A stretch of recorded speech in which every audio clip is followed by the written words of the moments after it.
Master minds commerce చదవాలనుకునే 10th inter విద్యార్థుల తొలి ఎంపిక. విజయారెడ్డి గారు, మీరు రెండు విషయాలు క్లియర్గా చెప్పారు. ఒకటి, నేను పీజేఆర్ ప్రతిబింబాన్ని అని. రెండోది, అవకాశం వచ్చింది అంటే నేను కూడా పీజేఆర్ లాంటి లీడర్ని అని నిరూపించుకోగలను అన్నారు. ఇప్పుడు జూబ్లీ హిల్స్ ఎమ్మెల్యే అభ్యర్థిగా 3 పేర్లు బలంగా వినిపిస్తున్నాయి. ఒకటి అజారుద్దీన్, తర్వాత నవీన్ యాదవ్, ఆ తర్వాత విజయారెడ్డి గారు. మీకు అవకాశం రాబోతోందా? మీరేమైనా ఇంట్రెస్టింగ్గా ఉన్నారా జూబ్లీ హిల్స్ ఎమ్మెల్యే అభ్యర్థిగా? పీజేఆర్ కాన్స్టిట్యున్సీ జూబ్లీ హిల్స్ కూడా, అక్కడ కూడా ఎలాగైతే ఖైరతాబాద్లో మేము ఇక్కడ పార్టీని స్ట్రెంథన్ చేసి కాంగ్రెస్ జెండాని రెపరెపలాడించడానికి ప్రయత్నం చేస్తున్నామో, జూబ్లీ హిల్స్ కూడా పీజేఆర్ గారి కాన్స్టిట్యున్సీ, అక్కడ కూడా కాంగ్రెస్ పార్టీ బలంగా ఉండాలని, గెలవాలని. ఎందుకంటే రేవంత్ రెడ్డి గారు ముఖ్యమంత్రి అయ్యాక ఆయన తీసుకొస్తున్న పథకాలు కూడా ప్రజలకు కాంగ్రెస్ పార్టీని కాంగ్రెస్ పార్టీ అంటే ఇదేనన్నట్టు ప్రజల పథకాలు ఆయన తీసుకొస్తున్న విధానం, ప్రజలకు అందిస్తున్న విధానం చూస్తుంటే డెఫినెట్గా ఇక్కడ ఎలాగైతే మాకు బాధ్యత ఉందో అక్కడ కూడా ఒక పార్టీని జెండా రెపరెపలాడించే బాధ్యత మాది. రేపు వచ్చే ఎలక్షన్లో ఎవరు అభ్యర్థి అయినా కానీ పార్టీని గెలిపించుకొని వాళ్ళని కాంగ్రెస్ పార్టీ జెండా అక్కడ రెపరెపలాడించే బాధ్యత మేము తీసుకుంటున్నాము. అభ్యర్థులకు అతీతంగా రాబోయే రోజుల్లో Jubilee hills constituency Congress party భారీ మెజారిటీ తోటి గెలవబోతుందనే నమ్మకం మాత్రం మాకున్నది. అది నిజం కూడా అవుతుంది. తర్వాత ఇంటర్వ్యూలో మళ్ళీ మీతో మాట్లాడతాను. అయితే ఇంట్రెస్టింగ్గా ఉన్నారా లేదా అనేది మాత్రం మీరు మాకు క్లియర్గా చెప్పట్లేదు. ఒకటండి, ఎవరికన్నా ప్రజలకు చూసేది ఏంటంటే పీజేఆర్ లెక్క, ఎస్పెషల్లీ జూబ్లీ హిల్స్లో, ఎందుకంటే నాన్నకి చాలా దగ్గర మనుషులు అక్కడ ఉన్నారు. ఆయన కాన్స్టిట్యున్సీలో బోరబండ కానీ, శివమ్మ పాపిరెడ్డి హిల్స్ కానీ, చాలా ఎర్రగడ్డ కానీ, చాలా ఏరియాస్లో చాలా దగ్గరగా, ఆయనకి చాలా దగ్గరగా ఉండే నాయకులు ఎంతోమంది కాలనీస్లో కూడా మంచి ఇది ఉన్నది. పీజేఆర్ గారు ఎప్పుడు కూడా చాలా దగ్గర ఉండే మనుషులు ఇప్పుడు కూడా అక్కడ ఉన్నారు. వాళ్ళందరూ కూడా ఒకటే కోరుకుంటున్నారు, పీజేఆర్ లాంటి నాయకుడు కావాలని. అది నేననే కాదు, ఇంకెవరనో కాదు, పీజేఆర్ లెక్క మాస్ పనిచేస్తూ వాళ్ళతో అదే సత్సంబంధాలు కొనసాగించాలని నాయకులను ఉన్నారు. అది వాళ్ళకి నెరవేరాలని ఒక మంచి నాయకుడు జూబ్లీ హిల్స్ కాన్స్టిట్యున్సీని ముందుకు తీసుకొని నడపాలని మేము కూడా కోరుకుంటున్నాం. అక్కడ ప్రజలకు కూడా, ఎందుకంటే ఇప్పటికి కూడా చాలా స్లమ్స్ ఉన్నాయి, చేయాల్సిన కార్యక్రమాలు అక్కడ కూడా చాలా ఉన్నాయి. కాబట్టి పీజేఆర్ లాంటి నాయకుడు అక్కడ వచ్చి మళ్ళీ వాళ్ళందరికీ కూడా అందుబాటులో ఉండి అవన్నీ కూడా కాన్స్టిట్యున్సీ అంటే కూడా డెవలప్ కావాలని మేము మనస్ఫూర్తిగా కోరుకుంటున్నాం. ఈ పార్టీలకు అతీతంగా, రాజకీయాలకు అతీతంగా ఎప్పుడు కూడా ఒక జూబ్లీ హిల్స్ అనే కాదు, ఎక్కడ పీజేఆర్ గారి బిడ్డగా నేను సేవ చేయగలిగితే చేస్తాను. పార్టీలకు అతీతంగా, మళ్ళీ చెప్తున్నాను, పదవులకు అతీతంగా మేము ఎప్పుడు కూడా మా వంతు కృషి మేము చేసి డెఫినెట్గా రాబోయే రోజుల్లో జూబ్లీ హిల్స్లో కాంగ్రెస్ పార్టీని 100% గెలిపించుకునే బాధ్యత మా అందరం. ఎమ్మెల్యే దానం నాగేందర్ గారితో మీకు కొన్ని ఇష్యూస్ ఉన్నాయి అంటున్నారు. మీకు గనక టికెట్ వస్తే ఆయన సపోర్ట్ చేసే అవకాశం ఉందా? వాళ్ళందరినీ కలుపుకుపోతారా మీరు? ఒకటండి, ఫస్ట్ ఆఫ్ ఆల్ నా టికెట్ పక్కకు పెడితే నాగేందర్కి నాకేం పర్సనల్ ఇష్యూస్ ఏమీ లేవు. నా పనిచేసే విధానం, ఆయన పనిచేసే విధానం. నేను పీజేఆర్ లెక్క ప్రజల కోసం పనిచేసే నాయకులను, సొంత స్వలాభాల కోసం, ప్రాఫిట్ కోసం పనిచేసే నాయకురాలి కాను.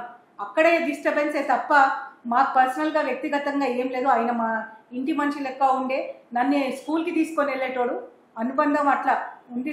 కానీ పర్సనల్గా ఏమీ లేదు. ఓన్లీ ఏంటంటే మా వర్కింగ్ స్టైల్ కానీ మా పర్సనాలిటీ డిఫరెంట్. నేను పీజేఆర్ లెక్క ప్రజల కోసం పనిచేస్తాను, నా సొంత లాభాల కోసం పనిచేయను. ఏదన్నా కానీ మాకు ఎవరితోటి కూడా పర్సనల్ ఇష్యూస్ లేవు. నా స్టాండ్ మాత్రం వెరీ క్లియర్. ఎవరు అడ్డం వచ్చినా, ఎవరు అడ్డుకున్నా కానీ పీజేఆర్ అన్న శక్తిని అడ్డుకోలేరు.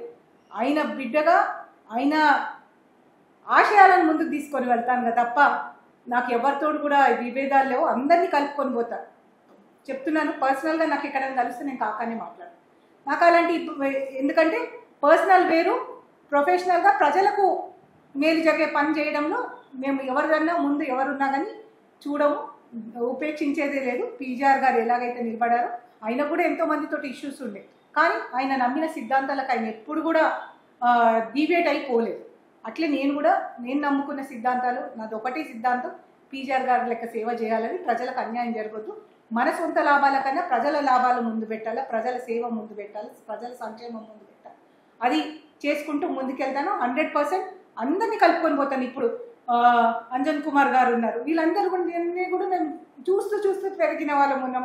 కాకాని మాట్లాడతాము. హనుమంతరావు గారు ఉన్నారు, ఆయన పెద్దనాన్న అంటాను నేను. ఎందుకంటే మా నాన్నకు అన్న లెక్క రాజకీయాల్లో ఏమి ఇబ్బందులు ఉన్నా కానీ ఒక పెద్దన్న లెక్క నిలబడి ఆయన సపోర్ట్ చేసేవారు. సో మాకు కుటుంబ సభ్యుల కన్నా రాజకీయంగా వీళ్ళందరూ కూడా మా కుటుంబం అనుకొని ముందుకు వెళ్ళే వాళ్ళం కాబట్టి అందరినీ కలుపుకొని పోతాము. పార్టీలకని టికెట్లకని అవసరం లేదు. ఈ ఉన్న రోజులు ప్రజలకు సేవ చేసుకుంటా ముందుకు. గత అసెంబ్లీ ఎన్నికల్లో జూబ్లీ హిల్స్ కాంగ్రెస్ అభ్యర్థిగా అజారుద్దీన్ పోటీ చేశారు. ఆయన ఓటమి పాలయ్యారు. ఇప్పుడు కూడా ఇక్కడ చూసినప్పుడు ఓటర్లు ఎవరు ఎక్కువగా ఉంటారంటే సంపన్నులు, అలాగే ముస్లిమ్స్ ఎక్కువగా ఉంటారు. ఒకవేళ ఇప్పుడు అజారుద్దీన్ గారు కూడా మళ్ళీ రేస్లో ఉన్నారు. ఆయనకు గనక టికెట్ వస్తే విజయారెడ్డి గారు సపోర్ట్ చేస్తారా? 100% చేస్తానండి. ఎందుకంటే Congress party first of all last time చాలా షార్ట్ టైంలో మా అందరికీ కూడా దాదాపు 15-20 రోజుల టైమే దొరికింది. అంతలోపు ప్రజల్లోని రీచ్ కావడము అంటే అఫ్కోర్స్ ఎప్పుడు రీచబిలిటీలో ఉన్నా కానీ ఎలక్షన్ ప్రాసెస్ మొత్తం కంప్లీట్ చేసుకోలేకపోయినాం. డెఫినెట్గా అది షార్టేజ్ ఉన్నది. ఉన్న టైంలో అక్కడున్న నాయకులు, కార్యకర్తలు అందరి సహకారంతో అందరు సహకరించారు కాబట్టి ఆ ఓట్లు వచ్చాయి. ఇప్పుడు కూడా అందరు సహకరిస్తారు. మేము ఎస్పెషల్లీ అజారుద్దీన్ గారికి అని కాదు, ఎవరికి టికెట్ వచ్చినా కానీ కాంగ్రెస్ పార్టీ ఎందుకంటే ఇది నేషనల్ పార్టీ, మనం చెప్పలేము, మనం అనలేము. ఎవరికి కాంగ్రెస్ బీ ఫామ్ వచ్చినా కానీ గెలిపించుకొని తీసుకొచ్చే బాధ్యత మాది. ప్రజలు, కార్యకర్తలు, నాయకులు ఎప్పుడెప్పుడైనా వేచి చూస్తున్నారు. కాంగ్రెస్ ఎమ్మెల్యేని గెలిపించుకోవాలని అక్కడి నుంచి 100% రాబోయే రోజుల్లో జూబ్లీ హిల్స్ సీటు ఇంతకుముందు కాంగ్రెస్ పార్టీదే ఉండే, ఇప్పుడు కూడా కాంగ్రెస్ పార్టీదే ఉంది. ఖైరతాబాద్ ఎమ్మెల్యేగా మీరు పోటీ చేసి ఓటమి పాలయ్యారు. అయితే ఇప్పుడు మళ్ళీ ఉప ఎన్నిక వచ్చింది. ఈ టైంకి మీరు ఏదైనా బలాన్ని పుంజుకున్నాను, నా శక్తి ఇది అని చెప్పగలిగేది ఏదైనా ఉందా? జూబ్లీ హిల్స్ ఎమ్మెల్యేగా దీనికి నేను అర్హురాలిని అని మీరు అనుకుంటున్నారా? ఒకటి మేము ఎప్పుడు కూడా పదవుల కోసం పనిచేయలేదు. ప్రజల సేవ చేసుకుంటూ ప్రజల్లో మమైకైతూ ముందుకెళ్ళాము. రాజకీయాల్లో అవకాశాలు వస్తుంటాయి, వెళ్తుంటాయి. పదవులకు మనం వన్నదే వద్దు, పదవులకు మనం వన్నదే వాళ్ళ మనకు పదవులు వన్న కాదు. కాబట్టి ఎమ్మెల్యే అనేది ఒక ట్యాగ్ మాత్రమే. 100% ప్రజల్లో ఎప్పుడు కూడా ఎలాగైతే ఇప్పుడు 2 ఏళ్ళు అయింది మీరు అడుగుతున్నారు.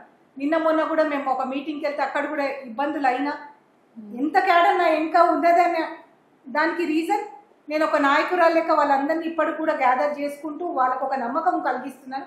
నా నాయకత్వంలో ఖైరతాబాద్ నియోజకవర్గంలో ఇంకా అభివృద్ధి చేయగలుగుతాము, ప్రజలకు సేవ చేయగలుగుతామనే నమ్మకం ఉంది. కాబట్టి ఇంతమంది కార్యకర్తలు, నాయకులు నా వెనుక ఉంటున్నారు. ఎంతో గర్వంగా చెప్పుకుంటా. 14 ఏళ్లలో నేను చెప్పుకోదగిన పదవి నాకు ఏది లేకపోయినా కానీ ప్రజల్లో ఆ నమ్మకం నేను చేసుకున్నాను. కాబట్టి ఒక లీడర్గా నాకు ఇంత స్ట్రెంగ్త్ ఉన్నది. ఆ స్ట్రెంగ్త్ని రోజు రోజుకి ఇప్పుడు ఉప ఎన్నికలని లేకపోతే ఎలక్షన్లని పనిచేసే తత్వం మాది కాదు. ఎప్పుడు 24/7 మేము ప్రజల కోసం పనిచేస్తూ ఉంటాం. పీజేఆర్ గారు ఎంతో గొప్ప నాయకులు, ఎంతో మందికి ఆయన ఆదర్శం. మీరు కూడా చక్కగా ఫోటో పెట్టుకున్నారు, మీ చైల్డ్హుడ్ ఫోటో అనుకుంటా, మై బాపు మై ఇన్స్పిరేషన్ అని చెప్పి. మీకు నాన్నగారు అనగానే గుర్తొచ్చేది ఏంటి? ఆయన కుమార్తెగా గర్వంగా చెప్పుకునే క్షణాలు ఏంటి? మా నాన్న ఒక లీడర్తో పాటు ఒక మంచి మనసున్న మనిషి. ఎప్పుడు కూడా ఇంట్లో మేము ఎవరినైనా పనులను నచ్చినా కానీ పిలిచి చెప్పేవారు, నీకేమన్నా ఉంటే నువ్వు చెప్పాలా కానీ అరవద్దు. ఎందుకంటే నీకు అంత కోపము, అంత ఫ్రస్ట్రేషన్ ఉంటే ఎవరైనా నీతో నీ స్థాయి గల వాళ్ళతో కొట్లాడు. ఎందుకంటే వాళ్ళు కూడా నిన్ను తిట్టగలుగుతారు. మన స్థాయి కాని వాళ్ళని తిడితే వాళ్ళు మనసులో తిట్టుకుంటారు, అది నీకు మంచిది కాదని చెప్పేవాళ్ళు. ఆ మంచి మనసు ఆయనకు ఉన్నది. ఆ మంచి మనసున్న మంచిగా నేను చూస్తున్నాను. ఆ మంచి మనసుతోటి ఆయన ఎంతో పనిచేశారు. కాబట్టి మంచి మనసున్న నాయకుడిగా నేను కూడా ఎదగాలని మై బాపు మై ఇన్స్పిరేషన్ అని ఇది నేను ఆఫీస్లో పెట్టుకున్నాను. టీచర్ గారిని చూడంగానే మాకు అదే గుర్తొస్తుంది. ఎప్పుడు కూడా మన చిన్న స్థాయి వాళ్ళని బెదిరియొద్దు, ఏమనొద్దు, వాళ్ళకి హాని కలిగించొద్దు. వాళ్ళ మనసులో తిట్టుకున్నా కానీ మనకు మంచిది కాదని చెప్పేవారు. ఆ ఒక్క వాక్యం నాకు ఎప్పుడు కూడా లైఫ్లో గుర్తుండిపోయింది.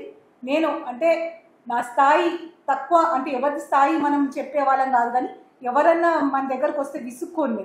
పాపం వాళ్ళు ఎంత ఆశతో మా నాన్నగారు కూడా చెప్పేవారు. ఎంతో మంది పేదలు పొద్దున్న లేస్తే ఇంటి ముందు కనిపించేవారు. ఏమి అంటే వాళ్ళు అంటుండే, పైసున్నోడు ఎక్కడికైనా పోయి పని చేయించుకుంటాడు, కానీ మన మీద నమ్మకం ఉంది కాబట్టి నేను అన్న దగ్గరికి వెళ్ళి పని చేయించుకుంటా అని వచ్చే వాళ్ళకి మనం చేస్తే 100% మనం ఒక లీడర్గా, ఒక మనిషిగా మనం విలువ ఉన్న వాళ్ళమని నాన్న చెప్పేవారు. అలాంటి మంచి విలువలు ముందుకు తీసుకొని వెళ్ళాలని ఒక నాయకురాలు లెక్క కాదు, ఒక మంచి మనసున్న నాయకురాలు లెక్క ఎదగాలని నా ఆశయం. అందుకే మై బాపు మై ఇన్స్పిరేషన్ అని పెట్టుకున్నాను. గ్రేట్. నేను నాన్నగారిని నాన్న అనేటోళ్ళం కాదు, బాపు అని పిలిచేయడం అలవాటు. అందుకే మై బాపు మై ఇన్స్పిరేషన్ అని పెట్టు. పీజేఆర్ కుమార్తెగా మీరు కూడా ప్రజా లీడర్లా నిలబడాలని, అందరికీ అండగా ఉండాలని మేము కోరుకుంటున్నాం. ఆల్ ద బెస్ట్ విజయ గారు. Thank you so much. Suman టీవీలో మీ పర్సనల్ అండ్ బిజినెస్ ప్రమోషన్స్ కోసం కింది నెంబర్కి కాంటాక్ట్ చేయండి.